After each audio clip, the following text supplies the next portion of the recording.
By the way, the second stage of the trap of debt is the multiplication stage. If you ignored or failed to detect the first stage, what I call the introduction stage, chances are high that it degenerated into the second stage, the multiplication stage. In this second stage, things begin to get a bit thick. Things begin to get a little bit out of hand. The effects of the trap of debt begin to spread to other financial areas of your life. Now, if you had more than one debt, then more than one debt begin to go into arrears. Remember, in the first stage, we said at least one of your debts begins to struggle in repayment. Now, in the second stage, more than one debt begins to struggle. That means the second, the third, or the fourth of your debts begin to go into arrears.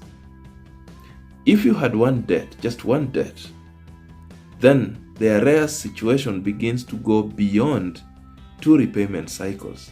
Remember, in the introduction stage, we said that if you had one debt, then it will go into arrears up to 2 repayment cycles. Now, in the second stage, the arrears begins to persist beyond 2 repayment cycles. If you had one debt also, you begin to find yourself getting tempted to borrow more. So you begin to grow your debt numbers in a bid to try and pay off the first debt and also survive. But then before you know it, you have extended your numbers. You have expanded your number of borrowings. You no longer owe one person. You owe 2, 3, 4 other people. And your debt position begins to worsen. In this stage, people who had embraced savings before begin to break into their savings accounts in a bid to try and cool off the pressure that is coming from lenders. In such situations, people begin to liquidate even their pension accounts. In cases where people have been told they can access 100% of their own contribution and maybe 50% of the employer's contribution, people begin to get convinced to want to liquidate whatever it is that they can access to try and cool off the pressure that is piling on their heads. In this stage also, so many bills begin to go into arrears, persistent arrears of multiple months. If your rent was struggling, you were repaying partially in the first stage. In this stage, you begin to find yourself in multiple number of months in arrears. You begin to find yourself getting crafty, explaining a lot of interesting stories to your landlords and other lenders. If you find yourself telling your landlord that your check has not been signed, when you and I know that you never get paid through a check, or one of your signatories has flown out of the country for business, and so the rent payment will have to delay, when you and I know that you have already received your salary, then chances are high that things have gotten to this level.